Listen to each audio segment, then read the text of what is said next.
কক্সবাজারের ঝিলংজ ইউনিয়ন আওয়ামী লীগের যুগ্ম সাধারণ সম্পাদক মোহাম্মদ আলেমের বিরুদ্ধে জমি দখল, দুর্নীতি ও ক্ষমতার অপব্যবহারের অভিযোগ উঠেছে। বিস্তারিত থাকছে আরাফাত শিকদারের তথ্যচিত্রে। ৫ই আগস্ট সরকার পরিবর্তনের পরও তার স্বৈরাচারী কর্মকাণ্ড থেমে নেই বলে দাবি করেছেন স্থানীয় বাসিন্দারা। একটি অনুসন্ধানী দল তথ্য সংগ্রহ করতে গিয়ে জানতে পারে, কক্সবাজার পৌরসভার ১২ নম্বর ওয়ার্ডের ডিসি পাহাড় এলাকায় ২০০৬ সালে সরকার থেকে বরাদ্দ পাওয়া খাস জমিতে মোহাম্মদ আলম দলীয় প্রভাব বিস্তার করে বহুতল ভবন নির্মাণ করেছেন। স্থানীয় বাসিন্দাদের অভিযোগ, দীর্ঘ ১৭ বছর ক্ষমতায় থাকার সুযোগ নিয়ে মোহাম্মদ আলম অসহায় মানুষের জমি দখল করে তাদের উচ্ছেদ করেছেন।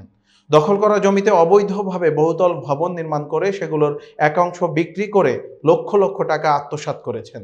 সরকার পরিবর্তনের পরও ডিসি পাহাড় এলাকায় তার অবৈধ নির্মাণ কাজ চলমান রয়েছে। অনুসন্ধানী দল জানতে পারে, কক্সবাজার উন্নয়ন কর্তৃপক্ষের কোনো অনুমোদন ছাড়াই তিনি ভবন নির্মাণ চালিয়ে যাচ্ছেন। গত জুলাই মাসে ছাত্রদের বিক্ষোভ মিছিলে আওয়ামী লীগের ক্যাডার বাহিনী হিসেবে ছাত্রদের ওপর গুলি চালানোর অভিযোগ রয়েছে মোহাম্মদ আলমের বিরুদ্ধে। সরকার পরিবর্তনের পর কক্সবাজার সদর মডেল থানায় তার বিরুদ্ধে ২টি হত্যা মামলা দায়ের করা হয়েছে। তবে এখন পর্যন্ত প্রশাসনের পক্ষ থেকে তার বিরুদ্ধে কার্যকর কোনো ব্যবস্থা নেওয়া হয়নি। তবে অনুসন্ধানী দলের সঙ্গে কথা বলার সময় প্রশাসনের এক কর্মকর্তা আশ্বাস দিয়েছেন, খুব শীঘ্রই মোহাম্মদ আলমকে গ্রেফতার করে আইনের আওতায় আনা হবে।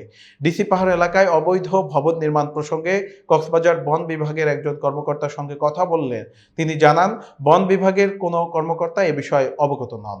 স্থানীয়রা প্রশাসনের প্রতি আহ্বান জানিয়েছেন, অবৈধ জমি দখল, দুর্নীতি ও হত্যার ঘটনায় মোহাম্মদ আলমের বিরুদ্ধে দ্রুত ব্যবস্থা গ্রহণ করা হোক।